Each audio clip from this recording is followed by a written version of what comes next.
function of leadership is to create more leaders, not more followers. Welcome to the Paid Forward Society, the podcast where we explore the many facets of leadership as we talk to inspiring managers, entrepreneurs, coaches, veterans, and athletes who empower their teams and deliver results. Together, we discover the keys to success through empathy, purpose, and care. I'm your host, Romain Jourdan, and I've been leading distributed teams for almost 10 years. And I continue to practice and learn how to become better at it. Today, I have the honor of introducing Bill Brown, an accomplished HR leader with almost 30 years of experience enhancing organizational effectiveness. Bill, welcome on the show. Thank you so much for having me. I'm excited to be here today. I'm excited to have you as well. So I'm going to give you a bit of details about what I've heard from you, Bill. So, Bill, first of all, you are the author of Don't Suck at Recruiting, where you share strategies for rethinking companies' hiring process. You are the principal and chief officer of Think People Culture, with a nice T-shirt that you're showing today. So, good promo here. So, you are an HR consultant dedicated to bridging the gap between ad hoc HR services and fully scaled teams. You are highly focused on elevating the employee and candidate experience through future-oriented practices. The reason I wanted to talk with you today is that at your core, you care deeply about people, and that's very important to me. That's what this leadership podcast is about. And but what I like from what I've read is that you also understand the delicate balance between caring for employees and driving sustainable success. So from our early discussion and what I read about you, it seems that you believe in providing candid yet compassionate guidance to create workplaces where authenticity, productivity, and empathy strive. And your wealth of experience with your genuine care for people makes you the perfect guest to share this wisdom. So I can't wait for the Paid Forward Society to hear your insights on empowering leaders, attracting top talents, shaping workplace culture, and preparing for the future of work. So please join me in welcoming the insightful and motivated Bill Brown. Thanks again for that great intro. As I mentioned earlier, I'm really excited to be here. And yes, I have been in HR for almost 30 years, and it's exactly the job that I wanted to do ever since I discovered what it is I wanted to do. So, who's Bill Brown in a short couple of sentences? I'm a guy who really cares about the candidate and the employee experience. I feel grateful that I'm in a position of influence, that I speak to leaders and can help them shape and craft a place where employees are excited to come to work. And I do that through helping them identify, internal challenges and helping give them solutions to fix those things. I'm not a guru by any means. I just have a lot of years of experience, and I've been successful where I've been and had some really great mentors. So I try to duplicate that and be a thought partner with leaders and help them shape and craft their employee experience, candidate experience, and drive success in their organization. Sounds good. All right. So I think it's a good segue into the first question I had for you.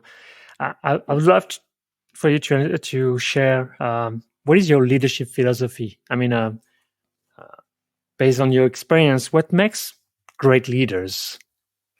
I think listening is the key skills that make great leadership and great leaders.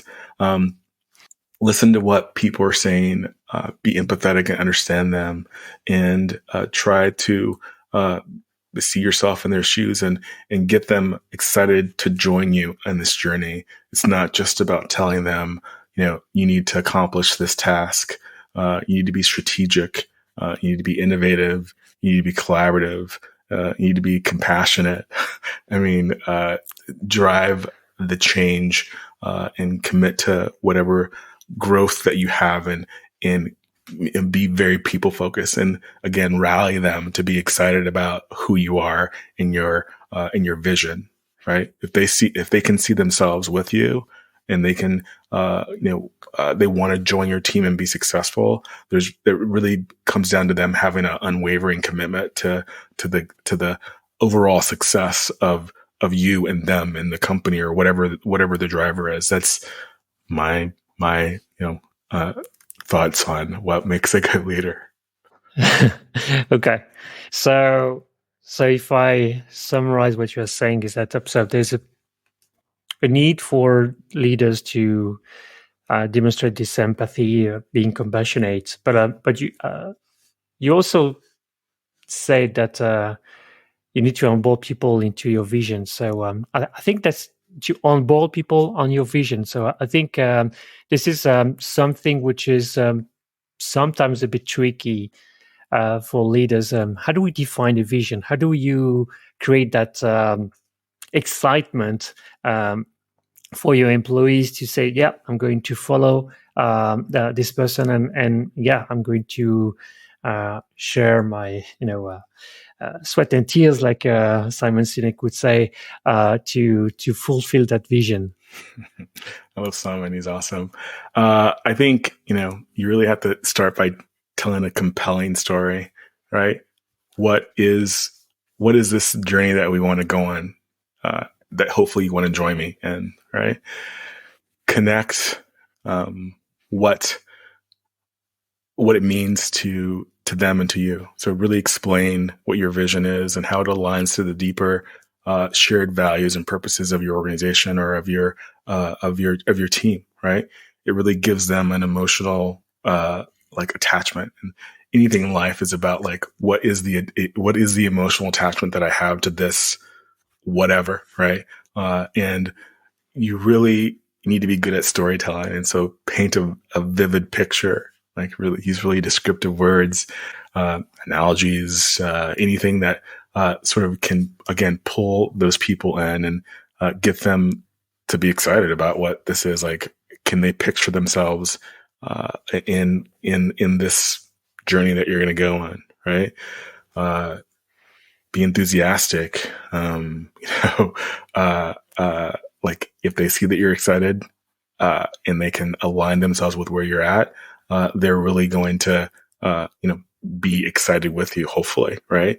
And then, ask them if they want to be part of this journey with you and get their commitment. And if you sort of can craft those things in a sort of very, very tight package, then I think that you can sort of get people to want to join you.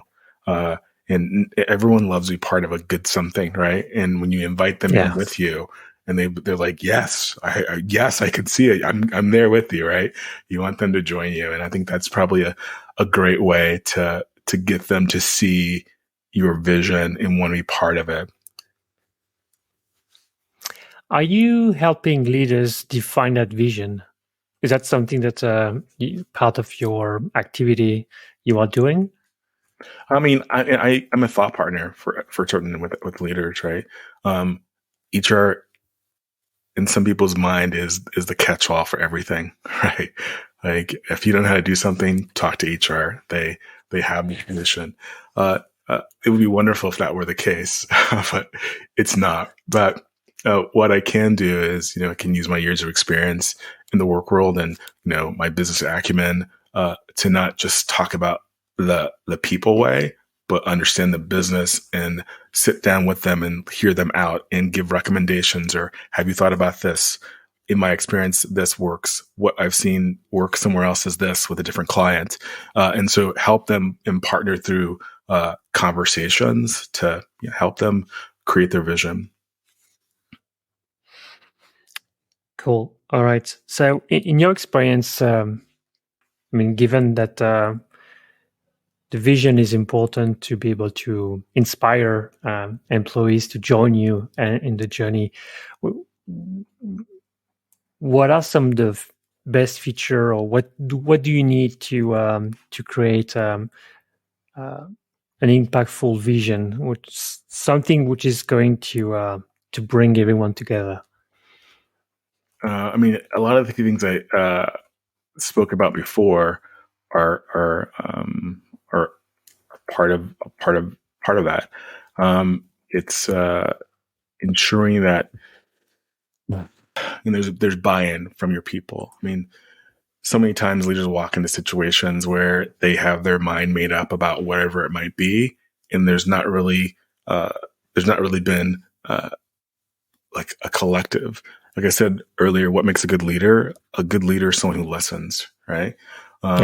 You need to be able to have an idea of what your vision is, and how it's going to benefit the organization, but you also need to listen. And like, I'm a big proponent of like pulse surveys and checking in with your people often, and there's just not having top down leadership, but making it a collective to a point, right? But like I said, use like really vivid descriptions about what it is you're doing, right? You've got to be able to paint a really compelling vision for these people on whatever it is you're trying to do, right? You need to focus on the, WIFMs, like what's in it for me? What are the benefits? How do you highlight how that vision is going to positively impact or improve their work lives or drive the organization forward? You really have to make it aspirational. And then I mentioned earlier too, like it's about storytelling, right? Are you bringing that vision to life? Are you sharing relatable, stories or case studies or anything that you can do to make it tangible for them, and really align it to like the purpose and the values of where you're looking to go. Connect the vision to whatever the mission might be, or the purpose, or the values, or sort of spark in like an intrinsic motivation, right? And then as I tell people when it comes to like engagement, like it's just repeat, right? And you have to be consistent, and you really reinforce what those messages are across all the different platforms that you can in different ways. And then show your authenticity behind all of it, right? And be very passionate about it, and make sure that people can see your emotion, and you be as thoughtful and as concise and as engaging as possible, right? And then once you've sort of shared this vision, you can continue to go the path that you want, but at least like let voices be heard, right? And let people ask questions, let them give their feedback, and then once you're on that journey, you really need to celebrate wins. Anything that's small, the smallest of wins can and if you celebrate them in a grand enough way, it really helps recognize that incremental progress and any of the milestones that you've achieved towards like that particular vision. And it like really sort of helps drive that momentum. And I mean, I guess maybe to close, like it's all about making sure you're motivational, making sure that you're relatable, making sure that you can rally these people around whatever this shared vision that you are. And I'm sorry that I gave like a 7-minute answer, but that's it's okay. That's it's okay. That's I think probably how I would like share it. Yeah. Okay. Yeah, I feel it's super important. And the repeat, as you said, is also very important. I've experienced myself that key messages that I thought I repeated enough to my team were not heard or not fully understood completely. So I like that. In a previous episode with Nicolas Cazeneuve, he is the CEO of a company. So he shared his trajectory as a CEO, and how at some point he understood the importance of defining the vision, the value, and how tricky it was. So if that's okay with you, can we delve into more of the specifics of mission, value, vision? I mean, how those things are different, but they all work together, and how much important those are. I mean, because I what we discussed with Nicholas is that sounds like bullshit sometimes. Like if you go to if you go on site on the site of certain startups and you read this, say, I mean, that's so common. It's no real tangible things that are unique to that company. I mean, it's oh yeah, we want to be the best, or we want to be to be good with people. But really, it feels that sometimes they are missing, the human side of things. So do you see what I mean? Yeah, I mean, like, frankly, like, I've been in so many sessions where people are like, we need to come up with what our company vision is, our mission, our goals. And Yeah. it's, a lot of really smart people in the room. But sometimes it's just the same message that's empty. And so I think I understand where you're getting at. So, I mean, what is it you're trying to ask? I guess maybe it might be a better question for you, but I think I understand where you're going. I think it feels very often like a tick in a box.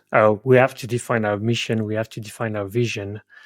So I think I have two questions. The first one is, can you help us understand the difference between values, mission, and the vision? And the second question would be,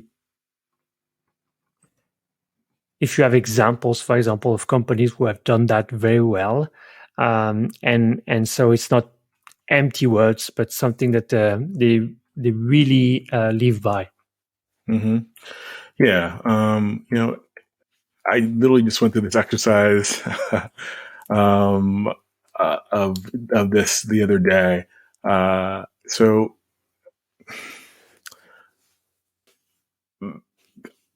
a company mission in broad strokes is, what it is you're looking to accomplish if you do your work well, right? And then I think your vision is if you've done it exceptionally well, like, the world will look and see what you've done. It's kind of similar with just sort of like a slight variance, but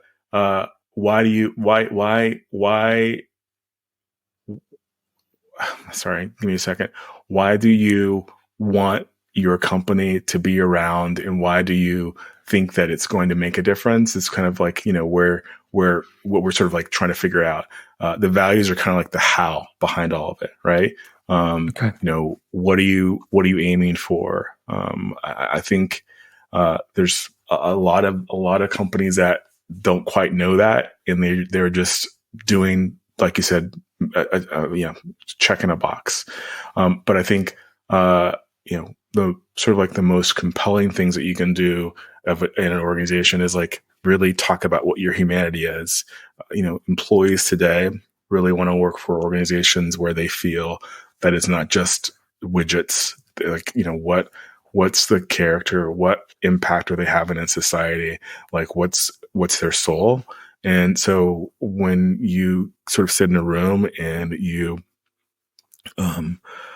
like, have all these, generic platitudes, what it does is, I think it sort of makes you same. You're not anything special. And so you have to be authentic as possible when it comes to your mission and your vision and your values, and, like, what do you stand for? What are your cultures?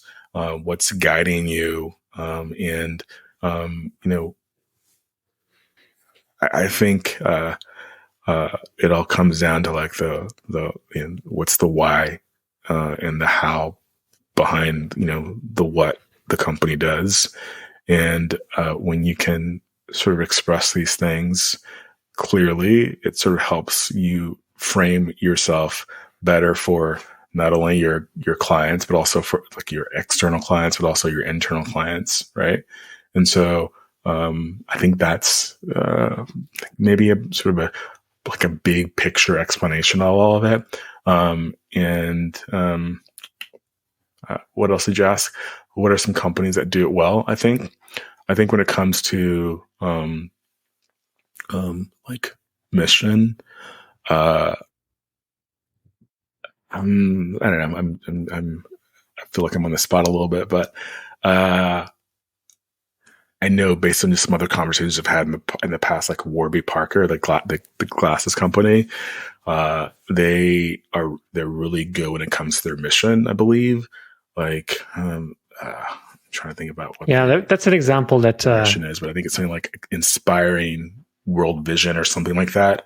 But you would have to Google this to like actually get it perfect. But I think they're a good example. When it comes to other areas, I would need more time to like come up with these things. I'm sorry, I don't have clear examples in the very moment. But Warby Parker, IKEA, places like that sort of come to mind when it comes to like mission and vision.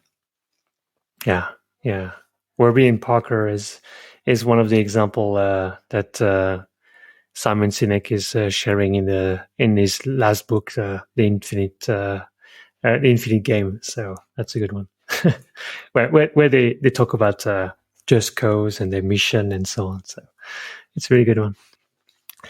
Well, I mean, I guess Simon is a pretty smart guy. I know that he is, but it's fantastic that you keep referring to him. I'm a fan of him as well. Yeah, I'm a big fan as well. I mean, I discovered him by accident somewhere. I think in 2014, 2016, or 2014, when I watched his tech talk on why, and he was talking about the why. Yeah, start with why. No. Great talk. I think it was one of the TED Talk I watched again and again and again because I felt that there was something super interesting that I really wanted to get to the bottom of it. So that was really good. And since then, I've read all the book and reread the books as well. Big fan. I've read most of his books, but only once. I try to read as many as I can. So good for us. Good for you. Yeah. So speaking of books, you are an author. You have released "Don't Suck at Recruiting." So I was interested to discuss with you about the changes that you are seeing the most in the way companies recruit talents. Wanted to get your insights on that, and I would have some follow-up questions. Yeah, I mean, thanks for asking. And do right, Don't Suck at Recruiting, DSAR. And I wrote it because, early in the pandemic in 2020, my team and I were like getting lots of feedback on how we are not like anyone else that candidates have seen. And I was perplexed at what this was and why this was. And the collective between like the 9 of us was that we actually have a plan, we follow through, and we're consistent at the end of the day, and we treat people like humans. And that's the crux of my book. It's nothing particularly special. It's just, treat people like humans. Mm-hmm. And I have a clear plan on what you are going to do in the process. So it's got to be a structured, flexible hiring process. Explain what your timelines are, what your needs are, and what the next steps are, and then make really real connections with your candidates and have meaningful conversations and give them your attention. Don't be on your phone. Don't be distracted, which surprisingly happens quite a bit. And then you really want to make sure that candidates are feeling valued and they're, informed, and you, much like I said earlier, you paint a picture for them to get excited about wanting to come work for you, right? It's all about the storytelling. It's all about the personal touch. And if you can do these things, you can increase your employer branding and make people, be your raving fans, right? They're gonna do the work for you if you treat them well. Yeah. And not only externally, but internally, and like have a team of recruiters that are working inside your organization. So what's different now than it was then? What's different now is that there's lots of technology, which is great, but also one of the things I push is like, don't let technology take over and you forget about like the human experience. For me, the real connections matter. Not only with candidates, but internally with your employees. And as leaders, it's our job to make people excited to come to work on a daily basis, right? That's one of my canned lines. I've said it probably 400,000 times, but it's true. And I try to like live that and communicate that to leaders I work with and show them how to do that. And again, I'm no guru. I share what's worked. And it comes down to just asking really great questions. I'm nothing if not a broken record. It's you ask questions, people will give you the answers if you allow them to have the space to be truthful, right? And based on like asking these questions, you then, if you actually implement steps to make them happen and hold yourself accountable to them, like you can actually create things in a positive way, right? People just want to be heard. And then once they speak, they want you to listen and they want you to take action. And so I've kind of gone off on several like sort of tangents, but the thing that's happened that's different now about recruiting is that there's a lot more candidates that are applying, which in turn makes sort of the cycle on the employer end a little bit more daunting. But we have so much technology that allows us to sort of parse through things. And if we're clear in our job descriptions, I think that we can sort of clarify and get the sort of candidates that we want. Good. Yeah. I think it's a good segue to the next question. So many job descriptions suck. I mean, when you look at different websites, companies trying to recruit new talents, I mean, when you look at the job description, it's usually not good. So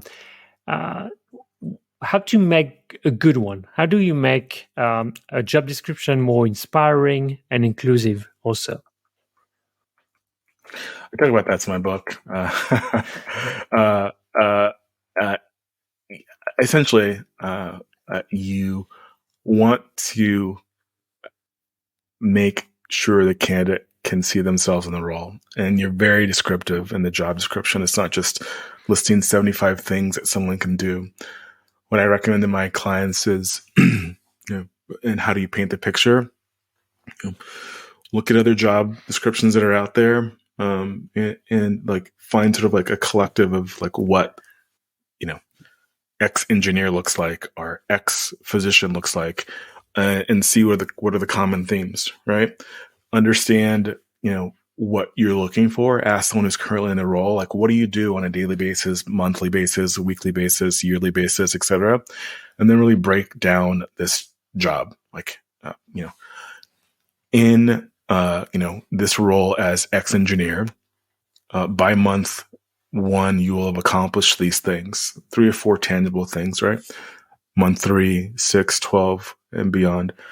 I learned this from someone else that was sort of sharing the same thing. And I thought, what a great idea. And like, just sort of like, mastered the process. And so you then, re-verify with the people who you work with, who you've seen be successful in this role and other jobs that are similar, and then post it.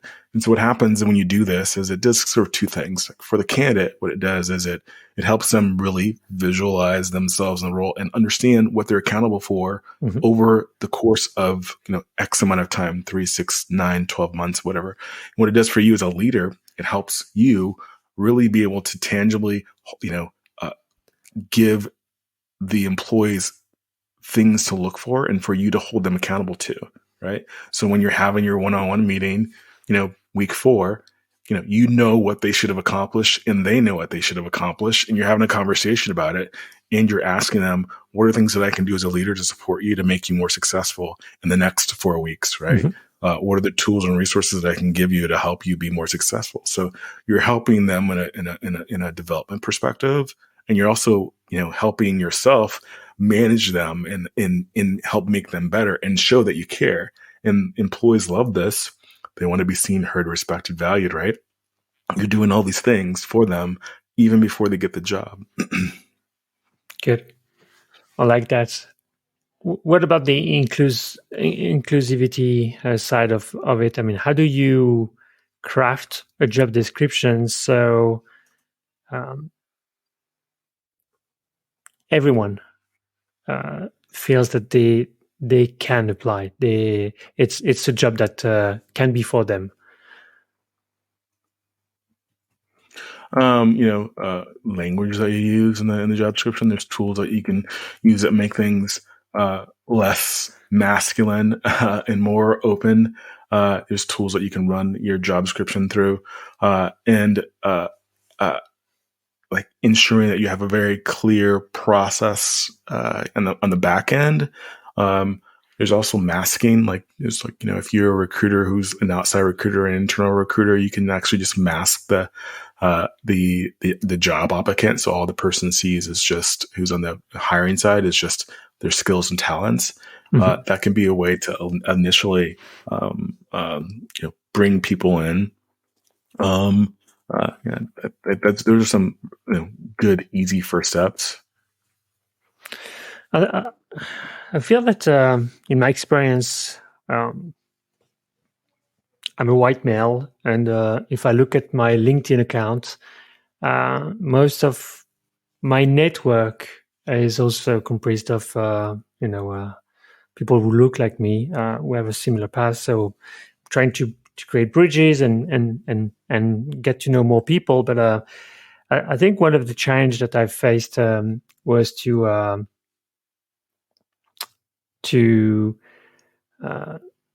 try to find candidates that are from underrepresented communities, and I wanted to get your thoughts on this topic and how we can make job description, job offerings more visible to everyone.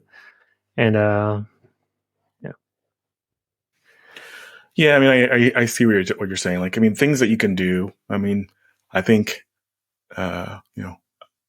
one, DEI matters, obviously, and there's some controversy behind it over the last year for different reasons. But if you want to change the demographic of your organization, you do it with hiring, right?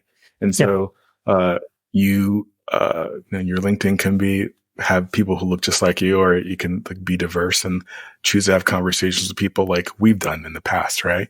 And so use gender neutral language. That's like one really easy thing that you can do. Men tend to apply for jobs more, even if they're not qualified for them. I don't remember the exact stat, but like what I do remember is when you say things like rock star or like stellar, like people who are not, men might think that this is not for me, right? When I talk about like helping someone visualize themselves in role, what I'm talking about is like really emphasizing like the skills, right? Versus like must have a master's degree, right?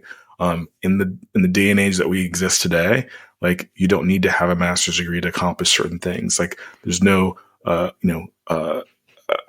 certainly appreciate education. I have degrees as well, but like I think we need to focus more on what that looks like, right?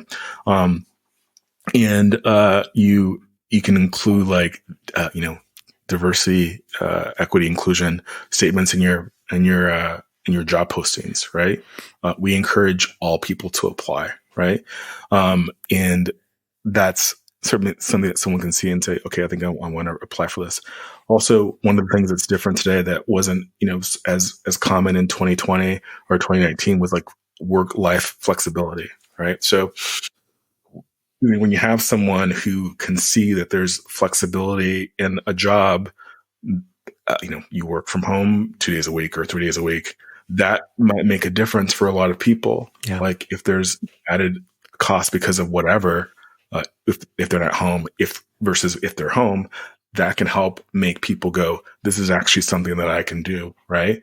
And then, what else are some things that you can do?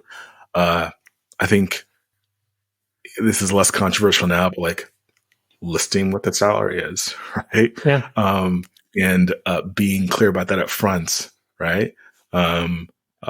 Using people who are already in the company to be your brand ambassadors who look different than everyone who might not look like them, right? Like use a female executive, use a Hispanic person who is also like in a leadership role or even in like a standard role. Like show how that it's not just a white Anglo-Saxon Protestant male, right? Yeah. And if you can do that, people are like, oh well, I can see myself in this role, right? And also what's pretty key is when I tell you like you should have a clear plan on recruitment, you should have a diverse hiring team. It should not just be like this manager hires for this.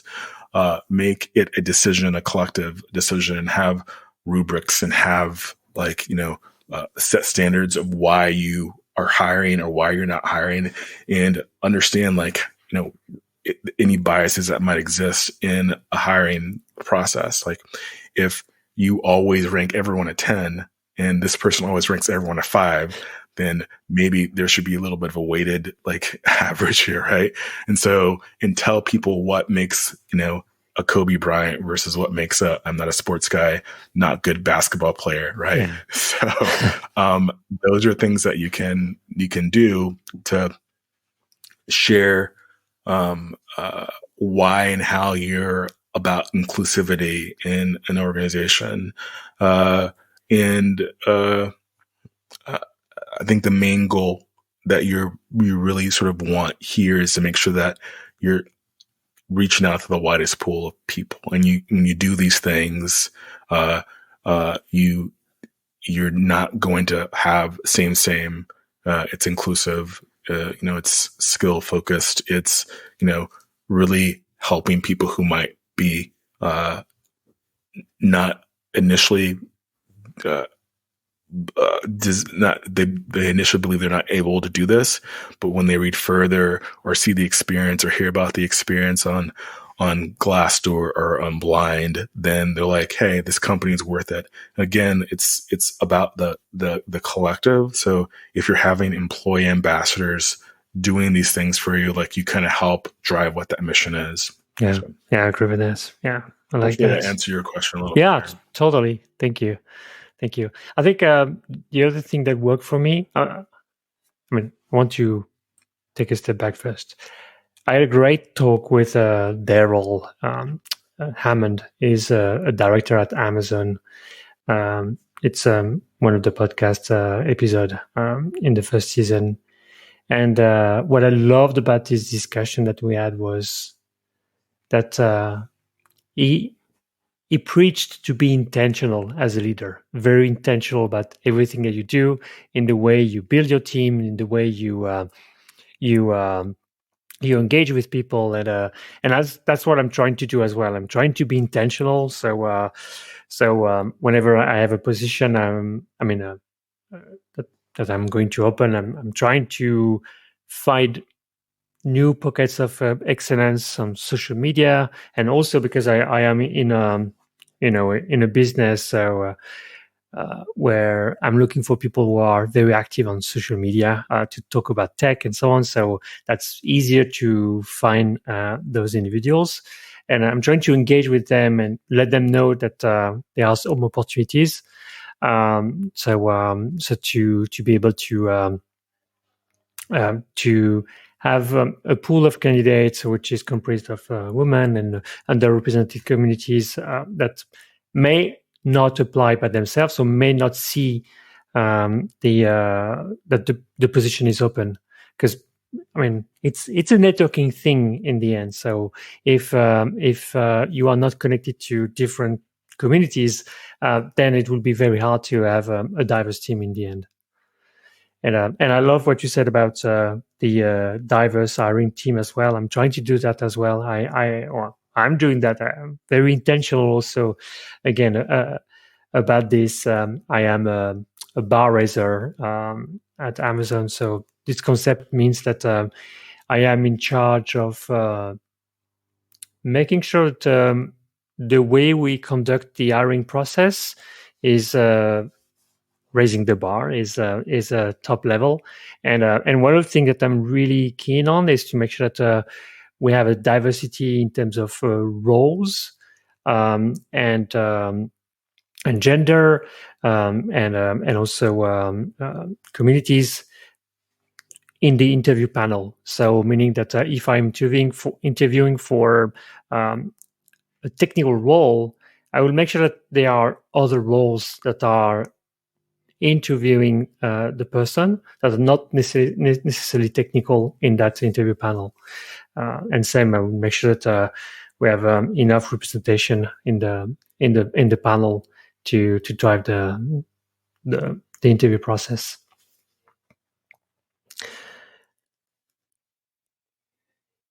I think so. We talk about recruiting. We talk about values and mission. There's one big topic I wanted to discuss with you, because you are an HR executive. In people's mind, most often HR is synonymous of payroll and benefits, recruitment and performance management.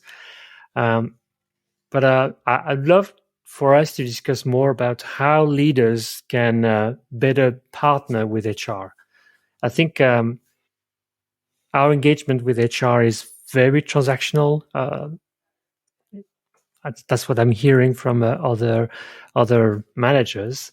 So I would love for us to delve into this topic, and also if you have any examples of a strong alignment between leaders and HR.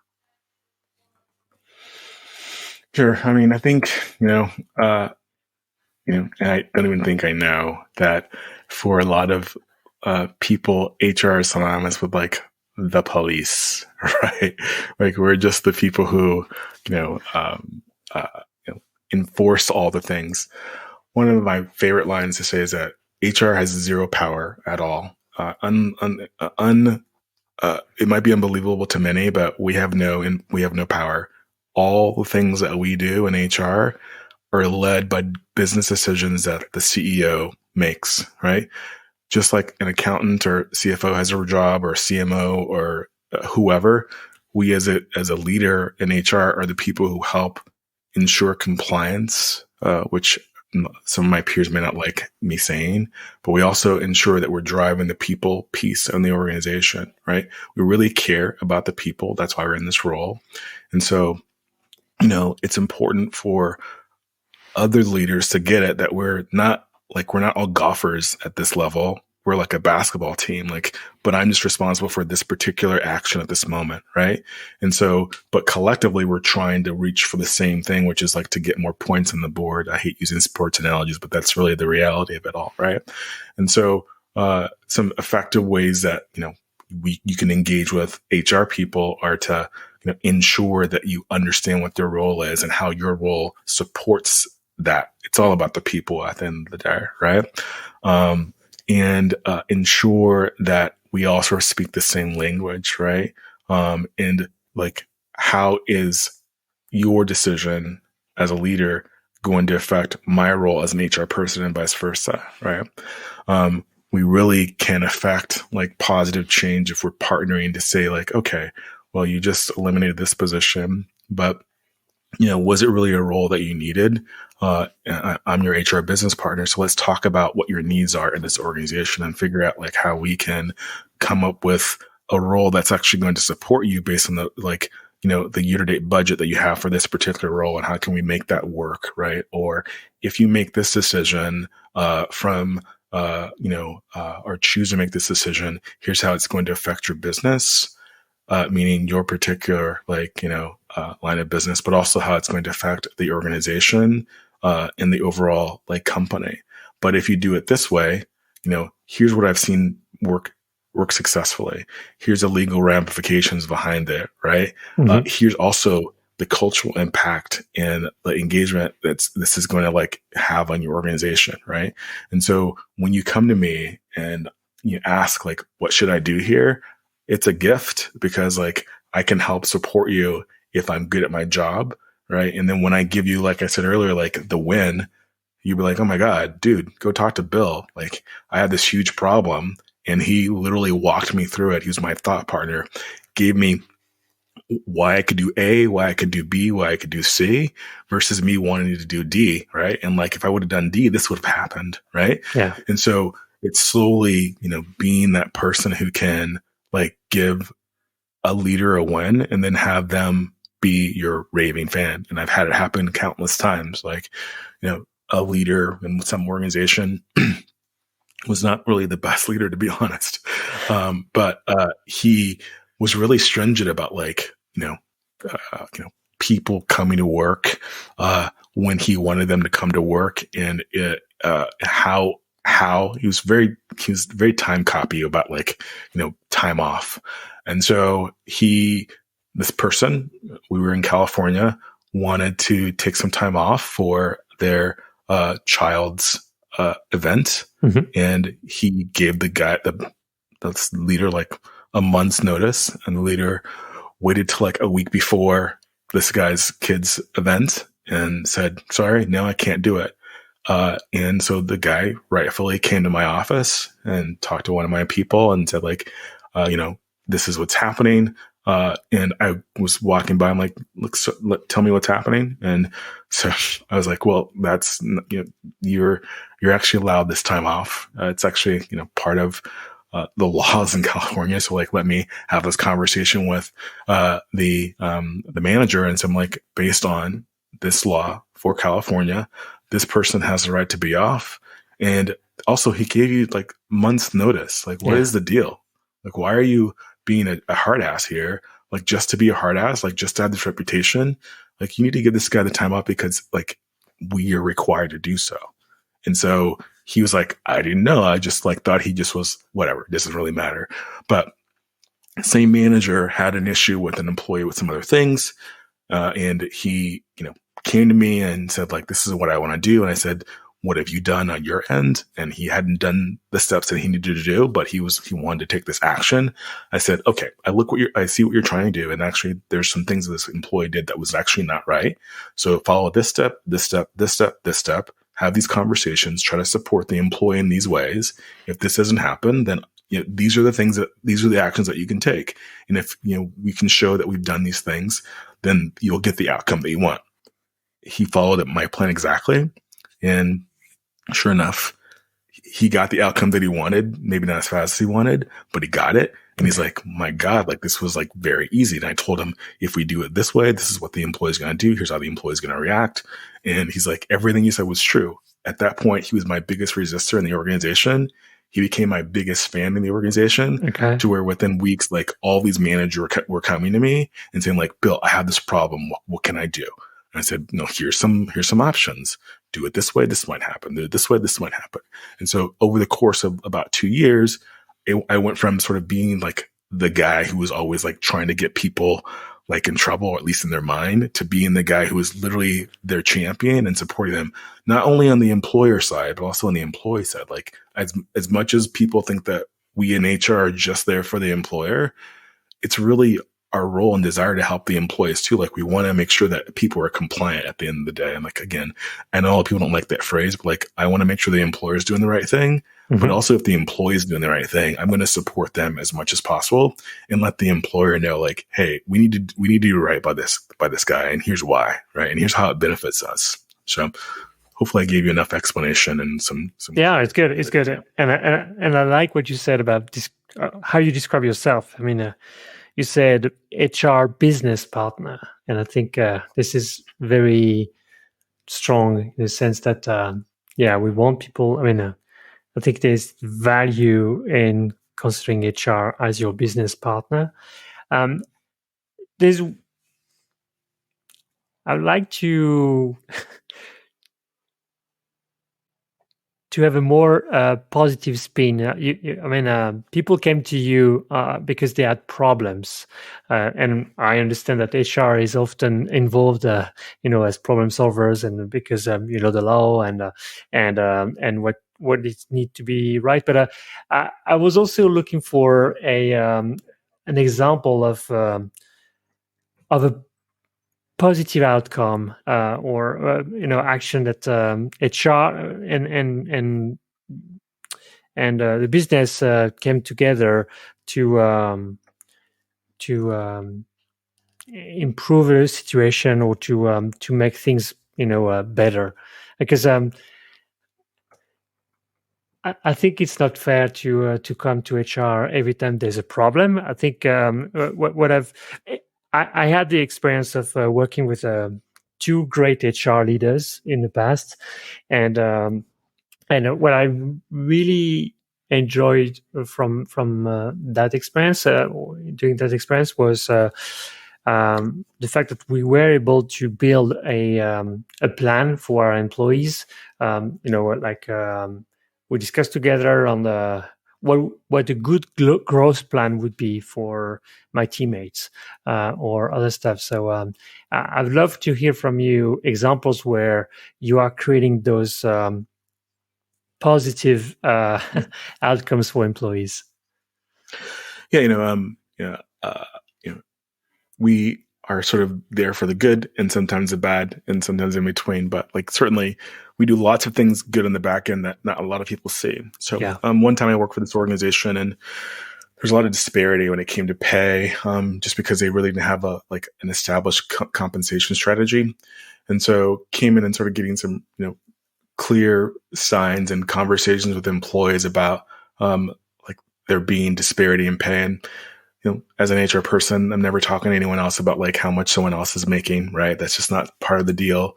But it happened, quite a bit. And when I was introduced to the organization, Bill's here, he's new, he's sort of on a 30, 60 day plan of just having conversations with people.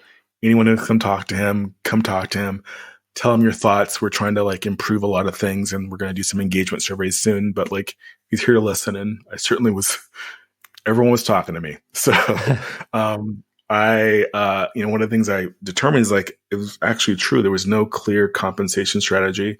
Managers were allowed to pay people whatever they wanted to pay them. There was no rhyme or reason behind any of it.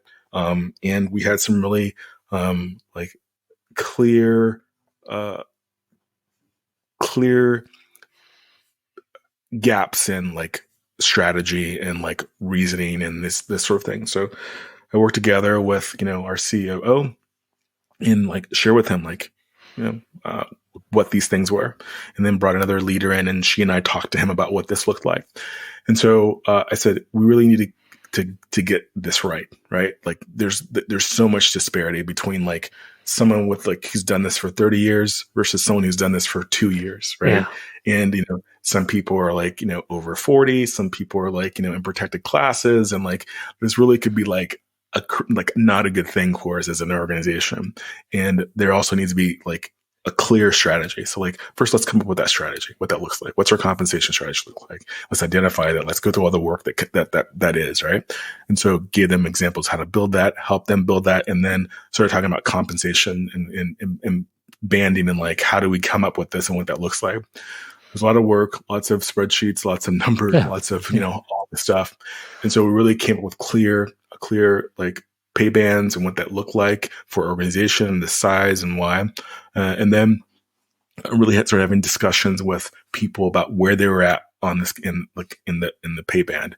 Had a conversation globally with our organization and said we've missed the mark. We know that we did. And there's a lot of challenges with pay. We've heard that. And so here's some things that we've done, right? And so we've created these pay bands, and here's what that means, right? And here's what it means for you, and here's what it looks like. And that's for this particular segment of the job population in these departments. And, talked about this globally.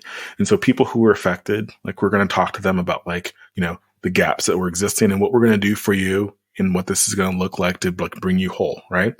Had the conversation. People were shocked and surprised at having conversations with HR and with Bill actually like came up with something in less than like a month and a half, right? And then really like created like a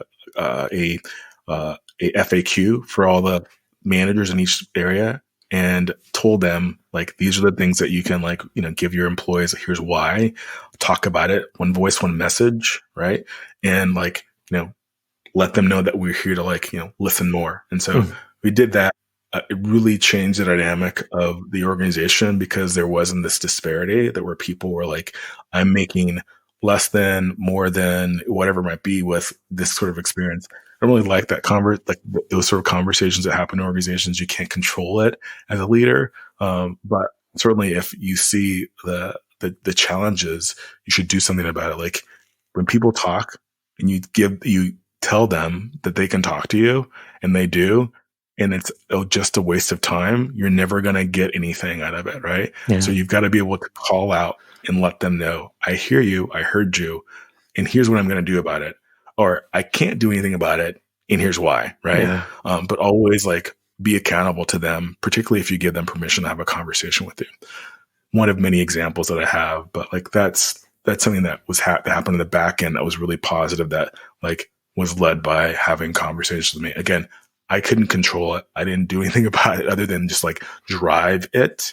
And once I brought it to the attention of the CEO and like, people who could make a difference, I showed them how they could help improve it. Yeah. I think it's a good example. And also, I think it's a great example of closing the loop, which is something important that I may not have done always well in the past, and trying to do it better. I mean, you mentioned earlier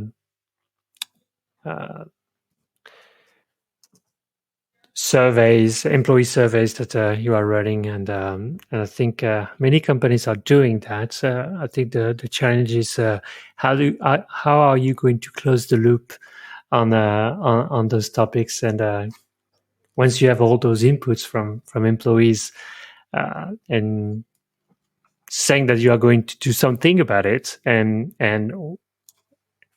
tell what you are doing, I think this is critical. So do you have any tips on that, on closing the loop with employees? Yeah. I mean, like, it's really simple. I mean, in my mind, at least, like, so we should always have conversations with our employees as frequently as possible to get them to share their thoughts, opinions, ideas. And there's different schools of thought on how you do that. Is it, the town hall where everyone talks to the CEO or the C-suite and says like, I have these questions. Could you answer them for me live in the moment right now? Or you do an annual engagement survey and, that then takes the data, and then someone like me comes in and says, okay, well, this is what this means.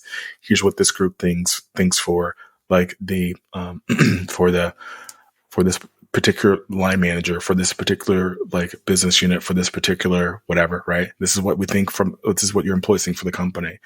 Then taking, those pieces of information, and then, communicating those results to like a small select group that, works in whatever a business unit. So you take a leader, you take, a intern, you take a, person who's been here for 10 years, you take a person who's been here for 2 weeks, have that conversation with them and go, here's what you guys said, right? Here were the things that we did well. Why are we doing these well? Tell me more, right? Mm-hmm. Here's the things that you said we're doing poorly. I want to know why. Tell me why, right? And make sure that it's in a group of people that doesn't have like their direct manager that can have, influence or sway. Someone like me, like, an HR person who's like, I'm just in the middle. I just want to get this information. Like, here's a bunch of Post-its. Let's put it on a whiteboard and let's figure out what the common themes are, right? And so you got that focus. And so you really dig into that data and you really isolate like 2 or 3 issues that you can tackle and bring to the manager of that department or whatever, and say like, here are the things that we, like our engagement survey talked about, like the successes. These are great things. We're going to try to implement these across the organization because like you're doing this really well, right? Here are the things that you're not doing well in your organization from this sample pool of people that we got, right? And so you want to be able to like now have a conversation with your entire business unit and go, hey, recently had an engagement survey. We had like 94%, like, like a 94% capture rate. Awesome. Great. And so what we've heard are these things. And we took a small group of people and asked them questions about like why we did these things great, why we did these things bad. Is this right? Mm-hmm. Is this collectively what you guys were saying? Let's take a week to like get some more data from you guys. Right. So you get that information, you compile it, you sort of like cross-reference it, and then you're like, okay, these are our common themes of like wins, and these are things that we could do better with. One more message to your people, like in person if you can, if not like email, like, hey guys, had a conversation with you guys via email or in person a few weeks ago. I asked you these questions. This is what I came up with. So great. I've got like 5 things that I need to work on to make this business unit better. And these are the 5 things, right? So here's, what I think I can do for you with 4 of them. I'm going to do, this for 1, these 3 things for 2, these 9 things for 3, this 1 thing for 4. I can't do number 5, but let's start with number 5. The reason why I can't do number 5 is because from an operational perspective, like, whatever, this is not aligned, but doesn't mean that we can't, like we don't hear you. We'll see if we can adjust in some ways, but like whatever. So when it comes to these 4, I've got 10 months to get these things done. Every single month, I'm going to come to you and I'm going to talk to you about what this means. So first, we're going to start off with like, whatever the plan is, right? Then we're going to do this. So you do these things for a month. You come back to your people. You're like, it's been a month. Last month, I promised you that we have 10 months to do this. This first month, we've accomplished these things towards getting you these 4 things done, right? I now needed to get these things done over the next 9 months, right? I'm doing these things. These are in motion, right?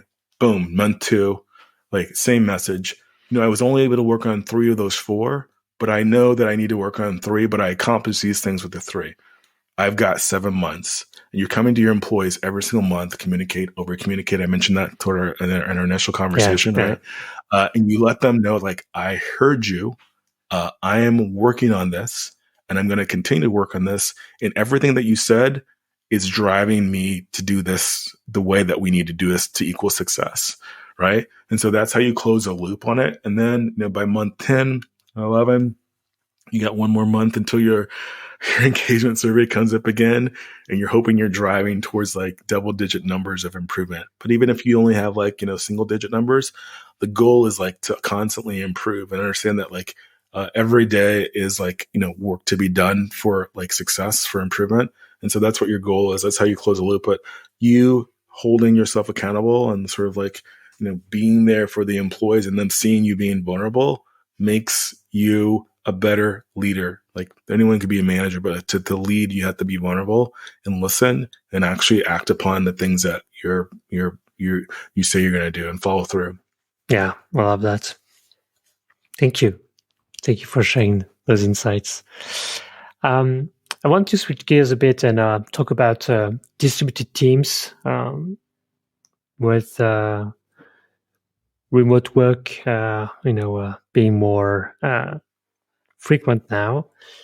How do you create the conditions for effective collaboration when people are in different time zones and countries? Any tips based on your experience? Yeah, I mean, I think at the end of the day, like work is the most important, outcome is the most important thing. We've all learned that, as long as you're getting the work done, like I think times, at least in my opinion, don't really matter. Like I have 9 people who work on my team. I love them all. They're all based in the US. I'm based in Portugal. But just do your work. Be available for our clients when they need you. And like, here's my plan for us for like this particular client. You're like tasked with accomplishing these things. So get it done. Who do you need to work with on the team, right? Set clear goals. What are your expectations? Like, let them know you've hired them because they're an expert at what they do, right? People want to be treated like adults, right? Yeah. Really sort of like promote like the diversity of skills and perspectives that you have on your team.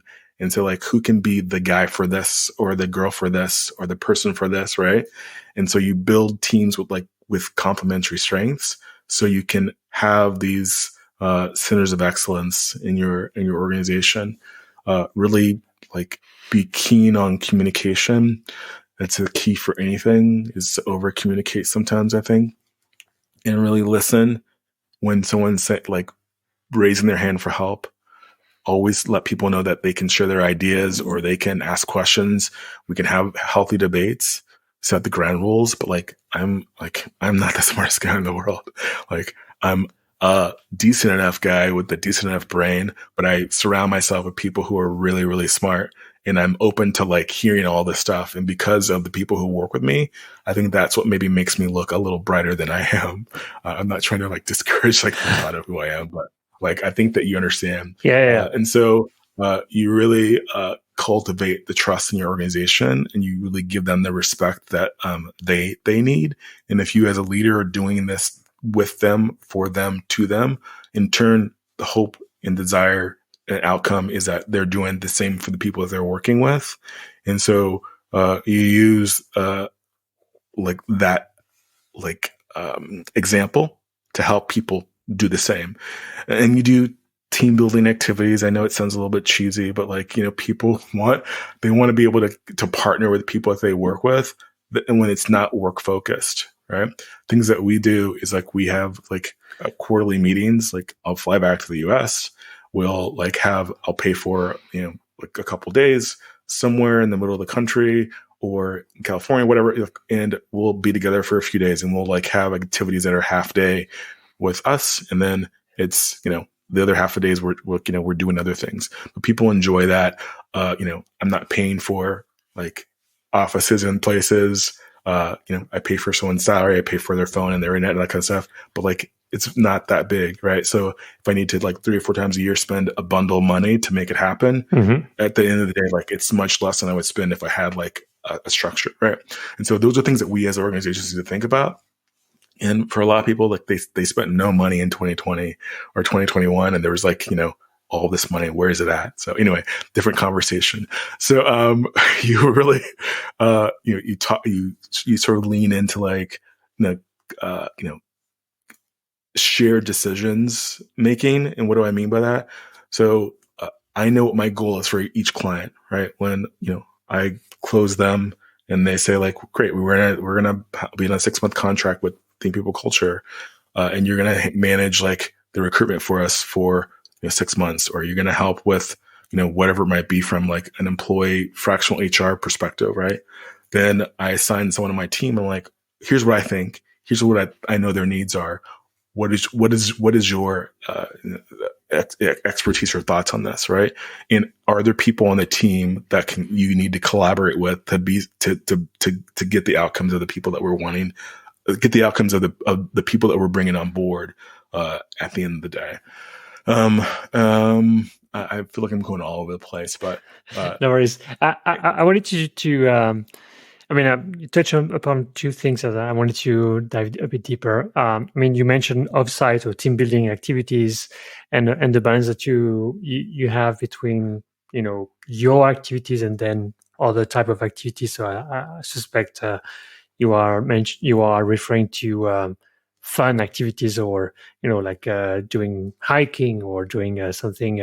Last week I did an offsite with my team, and we did axe throwing, for example, in Seattle.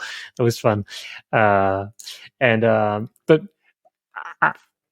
can you give an example of an effective offsite, which one that I believe should realign people on the mission and what we want to accomplish, and have a clear understanding of the priorities, and to creating that bonding between the people and re-energize everyone? Mm-hmm.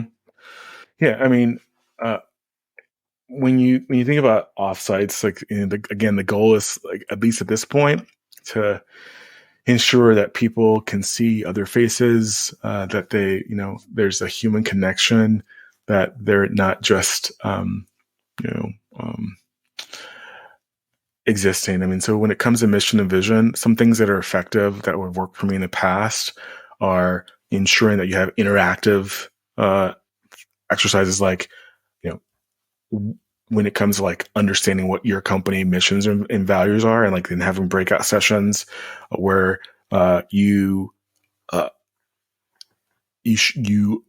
you uh, share with your employees, or have them share with you what their understanding is of what your mission is and your values are, and how they currently are thriving or not thriving in your particular business, right? Any challenges that we're having, and then from there we can talk about how we can align to make those better, like vision boards, right?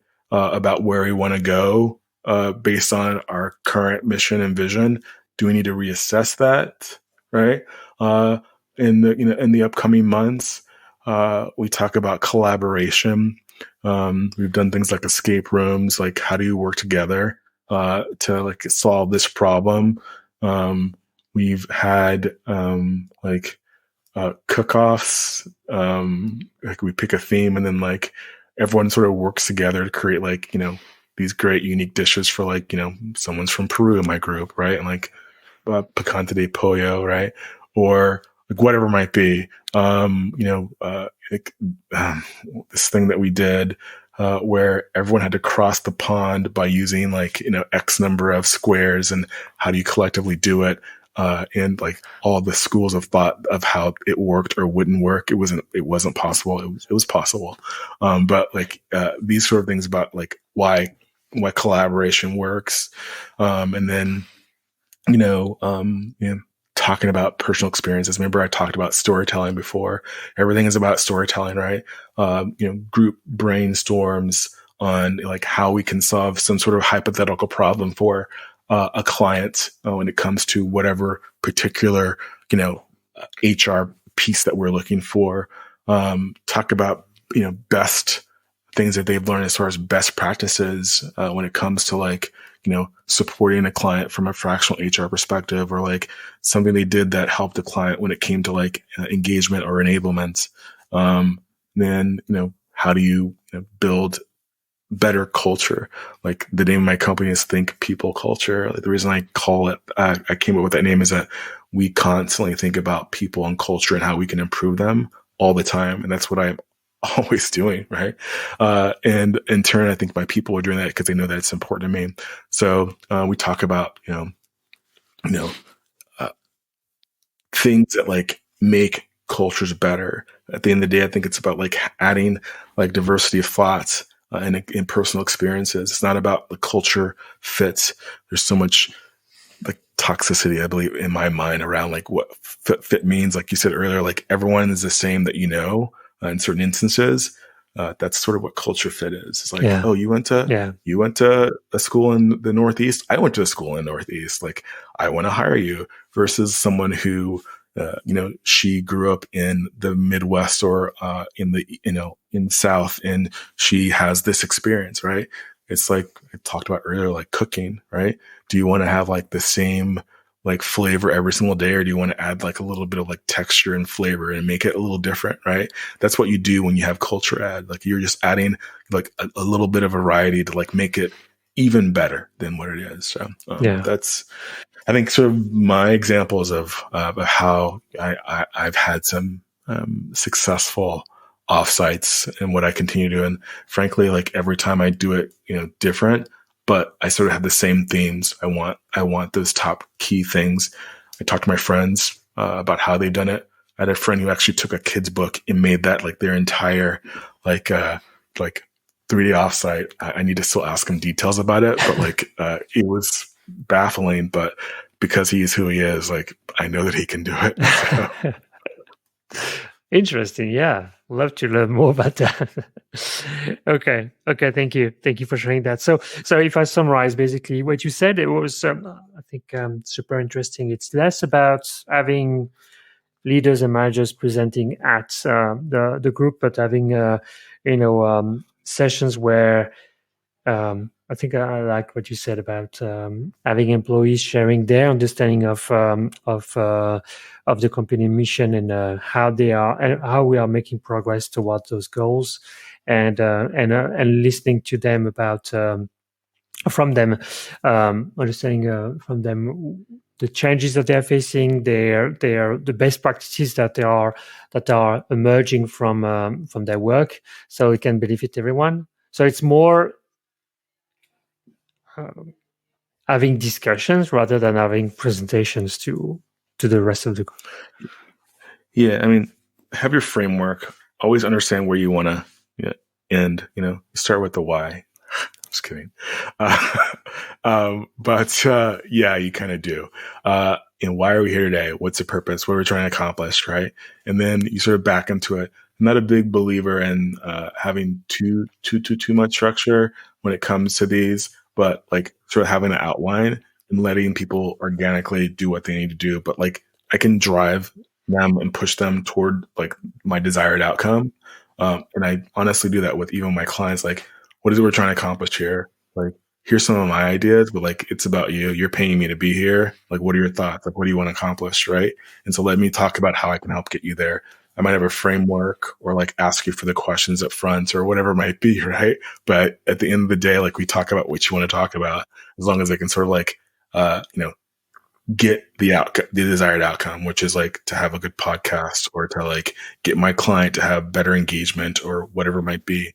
So that's sort of how I run and do most things in the business world. All right, sounds good.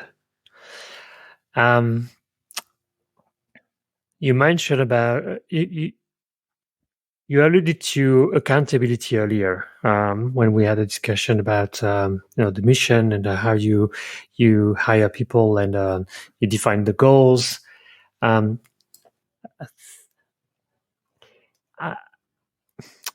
do you create this culture of ownership and accountability with people? I mean, I feel that. I mean, go ahead. Sorry. Go ahead. Sorry, finish. No, I mean, I meant that I feel that some leaders or managers are not driving this accountability. So whenever something, I mean, for example, you missed a deadline or you were supposed to do something and you have not done it, people say, yeah, okay, I've not done it. But there's no true, I mean, I've seen that in certain teams there's no true accountability, which is a problem. And I wanted to hear your thoughts on how to drive this accountability. So when again, I don't want to be the police. It's not the goal here. But there's a contract between the employer and the employee. I mean, you are hired to deliver something, and in return, you get the benefits and the opportunities and so on. So, yeah, I want to hear your thoughts on that. Yeah, I mean, one of my mentors, she told me a long time ago, Bill, you can't have accountability if you don't have an understanding, right? How can I hold you accountable for something if there's never an understanding to begin with, right? Accountability really thrives when people feel psychologically safe and capable and recognized and supported for the work that they're doing, right? And as a leader, we set the tone through clarity, through empowerment, through development, and making sure they understand what they're supposed to be doing, right? Sure. And there's accountability for all this. So how do you do that, right? You do that by you set those really clear expectations, define what that is, right? Help them understand that this is what you need to do, right? And if if I set this and we both understand this, then I can hold you accountable, right? You can involve them in that planning and collaborate with them and ensure that they're part of that planning process. But, participation is what's going to drive that commitment from them, right? Give them the autonomy they need, and the discretion over like the task, and like give them the authority to make decisions. But again, it goes back to like understanding what those really clear expectations are up front. If you give them empowerment, it really creates a sense of ownership in what's happening, right?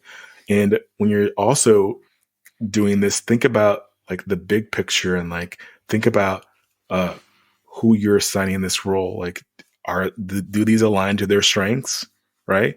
Like you've got to really put someone in a role or assign them something that connects to their strengths, right? And like when you do these things, people are like, I'm really good at this. I'm going to do this. I'm going to finish this, right? Because like they get excited about this stuff. Like that's what you need to do. And then if for some reason, right, you see they're great at this and you only want them to get better, I think you invest in tools and resources to help them grow in this particular space, which makes them, have more confidence, which again help them be accountable because like they know that you've supported them in this journey, right? Make sure you're like celebrating their small successes, right? I mentioned this earlier, right? And then always give them feedback, give them the opportunity to give you updates. Like with my teams, I have one-on-ones once a week. And also every day there's like a 5-minute, 2-minute like check-in. We do it via video, right? Like, hey, Bill, I'm working on these things, blah, blah, whatever. Whatever. And I'm like, hey team, today I'm going to be doing these things. If you need my support, here's where I'll be. Like, always let me know what you need from me. Right. Okay. And then just make sure that you're consistent and then you lead by example. Like if I tell you I'm going to be accountable to something, I am. And here's why. That's my answer. Cool. I like that. Thank you. Thank you for sharing that. Mm-hmm. So your company is called Think People Culture. Can you tell us more about how you are assisting leaders in building a better company culture and how people can hire you? Yeah. So a few minutes ago, I said, my company name is Think People Culture. When I was thinking about a company name, I'm like, what are the most important things to me? People are always, always going to be the people that the things that I focus on, a lot. When I started in HR, as I mentioned, it was the thing that I wanted to do when I realized what I want to do when I grew up. Done this for almost 30 years. I was a young guy who was doing a good job and had the regional HR manager say like, hey, we want to talk to you about your career progression. And I was like, what does that even mean? And she told me, I was like, I want to do exactly what you're doing. And like literally that led my drive towards, building, my career and like being very people focused, and try my best to ensure that when I'm talking with leaders that, we help when it comes to like inclusivity and transparency and empowering the employee. And so, how's that done? It's done through like, bringing diverse schools of thought, right? And then I help, connect, any organization's strategy to HR and how we can partner as business partners and HR leaders and like business leaders to get your strategic like goals accomplished and your business objectives on an annual basis accomplished. That means helping with hiring strategies. That means like helping with DEI stuff. That means helping with any sort of project that's people based, that focuses on HR solutions. So, I put myself out there. I am a great thought partner with any business leader. And I really want to listen to them and have them tell me what they need. And then I can ask really great follow-up questions. And then at the end of the day, we can come up with a roadmap of what they're looking to accomplish. Like I don't have, the answers without asking the questions. And so by asking questions, I'm nothing if not like thematic in a parrot, like, ask great questions, listen really well. Right. And like try to get people excited about the journey. And so that's what I do with, my clients is like, I want to get them excited about wanting to work with me, and I want to drive success for them when it comes to the people side. I just want people who run companies to be able to hire me and understand that once they give it to me, I'm going to help them be successful. Like they can just do like, create the next big whatever, or help a patient do this, or, do their accounting really well. And I will take care of the people side for them with their support. Right. So, that's my process. And that's, how people can, that's a picture they can see if they bring me on board. How do they hire me? They go to, www.thinkpeopleculture.com. And if they go there, they can, click on a banner that'll say like, book some time with Bill. Okay. Or if you want, they can reach me at bill@thinkpeopleculture.com. That'll go to either me or my assistant, and we will make sure that they're booked in my calendar. So, that's me in a nutshell. Sounds good. All right. So I will share the details in the description of the episode. So we are heading towards the end of the episode. It's time for my usual questions. So first one, how do you keep learning and growing as a leader? I read quite a bit. There's you can see a ton of books behind me.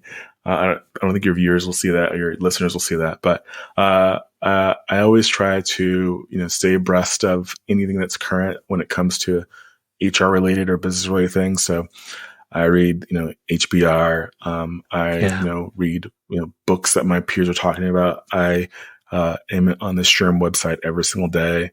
Inc. What else do I look at? Like just a plethora of like magazines that are business related. I'm always reading 7 or 8 magazines a day. Books not as much, but these days, but like because I'm writing my own books. Are you writing a new one? I am writing a new book right now. Yeah, I'm about halfway done with it. So there will be a new one probably by at the latest, like January, February. What's the topic on this one? It's about culture. Okay. Nice. Okay. I've got some stories and examples, and I'm partnering with a few of my peers on like getting some good stuff. But at the end of the day, I think it'll be a really good. I think it'll be a really good book, and it'll be in the same format as Don't Suck at Recruiting, and it's just practical advice from things that I've seen over the course of my time in this space, and along with some data to support it. But it's not that hard. It's just a matter of I can repeat myself while like listening, right? Getting people excited about the journey. I'm nothing if not the person who says the same thing a million times, but it's all true. It's all very true. So. Nice. Yes. All right. So I will be on the lookout for this one when it's released. All right. So besides your book, would you have a good book that you recommend to others, or something else? It could be a good video or training, or even a podcast.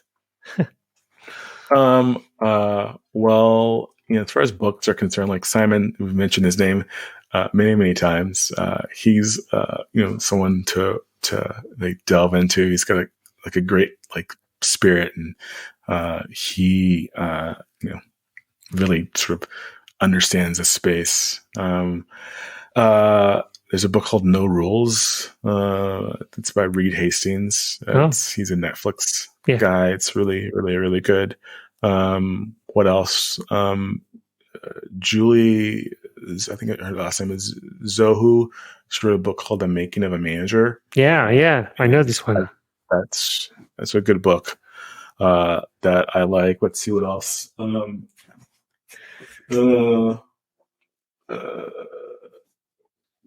Execution by Larry. Larry Botsy, that's a really great book as well. Okay. Yeah, those are really good ones. Nice. Thank you. And last question before we leave you. What other leaders should I interview next? Who would you recommend? Oh, wow. Oh, that's great. I mean, you're putting me on the spot for saying their names, but Gary Cunningham is someone who used to be my boss. I think that guy's awesome. He's such a great leader. He is at Flywheel, I believe. And that guy, oh my God, he's just like one of the best people ever. Really, he's just so smart. And I learned a lot from him and just our short amount of time that we worked together. Kim Rohr, she is someone I adore. I think she's a super great HR person. She just left Oyster, but she was like the head of people, one of the HR people there. But Kim Rohr, she's awesome. And I think I have a few more, but Zhuo is great. I highly respect. Yeah. Awesome.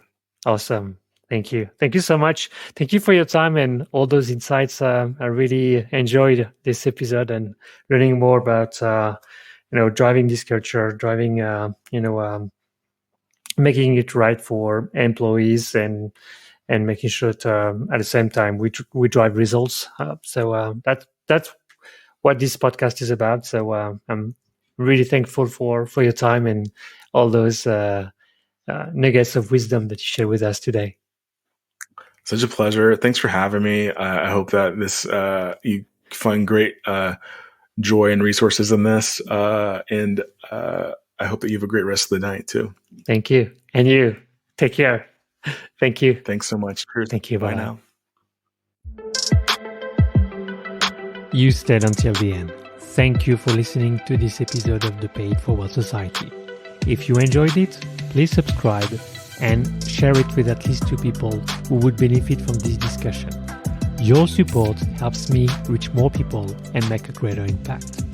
You can also help me get discovered by leaving a 5-star rating and a review on your favorite podcast platform. I appreciate your support and look forward to continuing this journey with you. Bye.